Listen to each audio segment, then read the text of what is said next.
السلام علیکم دوستو، میرا نام معین مرزا ہے اور آپ دیکھ رہے ہیں M.M TV۔ تو دوستوں، حضرت لوط علیہ السلام کی قوم پر عذاب کیوں آیا، چلے جانتے ہیں۔ ایک مرتبہ حضرت لوط علیہ السلام اپنے چچا ابراہیم علیہ السلام کی اجازت اور حکم سے ان کا علاقہ چھوڑ کر علاقہ سدوم شہر میں آباد ہو گئے تھے۔ یہ علاقہ آبادی اور بستیوں پر مشتمل تھا۔ یہاں کے رہنے والے لوگ فاسق و فاجر اور بدترین کافر تھے اور سیرت کردار میں تمام دنیا سے بدترین تھے، یعنی راہگیروں کو لوٹتے اور مجلسوں میں برا کام کرتے تھے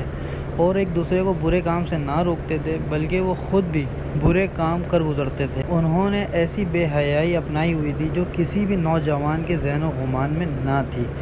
یعنی عورتوں سے نکاح کرتے تھے جبکہ ان کے پاس نہ جاتے تھے اور لڑکوں سے بدفعلیاں کرتے تھے۔ اور ان بستی والوں کو برے کام کرتا دیکھ کر ایک دن حضرت لوط علیہ السلام نے ان کو نیکی کی دعوت دی، یعنی ان سے کہا بے شک اللہ ایک ہے اور اس کا کوئی شریک نہیں، تو تم بھی اللہ کی عبادت کیا کرو، اور ان کو برائی اور بے حیائی کے کاموں سے روکا، لیکن وہ ان کاموں سے کنارہ کرتے بلکہ مزید گمراہ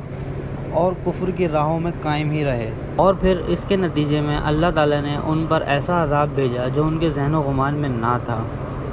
وہ عذاب اللہ تعالیٰ نے بعد میں آنے والی قوموں کے لیے باعث عبرت اور مثال بنا دیا۔ اس عذاب کا ذکر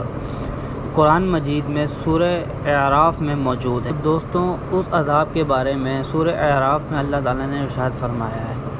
اور اسی طرح جب ہم نے لوط کو پیغمبر بنا کر بھیجا تو اس وقت انہوں نے اپنی قوم سے کہا کہ تم ایسے بے حیائی کا کام کیوں کرتے ہو